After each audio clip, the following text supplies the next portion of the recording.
Hello guys, स्वागत आहे तुमचं माझ्या नवीन मिनी ब्लॉगमध्ये. आणि आम्ही निघालो आहे कल्याणला जायला. सो बघू शकता इथे रात्री काय कांड झाले. सो माझा हात भरपूर असा लासले.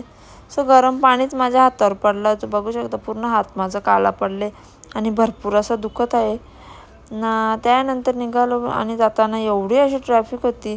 त्याच्यानंतर गेलो आम्ही पहिले सोनाराच्या दुकानात. असं बघू शकता आम्ही बघत घेतलेले बाबूला लॉकेट. आणि घरी आल्यावर मी विचार केला चला आज घेवर बनवू. सो बघू शकतो किती परफेक्ट असा माझा फर्स्ट टाईम घेवर झालेला. आणि मी एवढी खुश होती. मला असं वाटलं का होतो का नाही होतं. त्यामुळं पहिले मी काही शूटच केला नाही. आणि बाबूने आपले मोबाईल घेतलेला त्याच्यामुळं मला काही शूट करायला भेटलं नाही. आणि एवढे परफेक्ट आणि एवढे यम्मी असे झालते ना.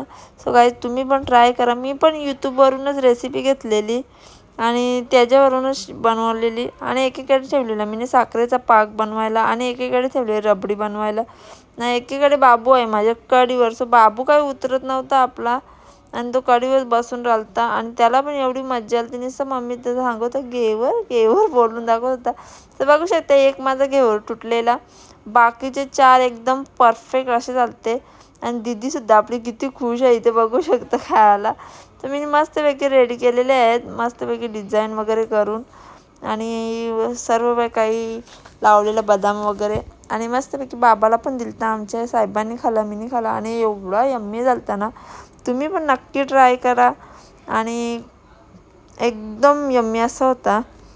चला गाईज, आजच्या मिनी ब्लॉगचा एंड इथेच करते. कमेंट करून नक्की सांगा कसं वाटलं ते.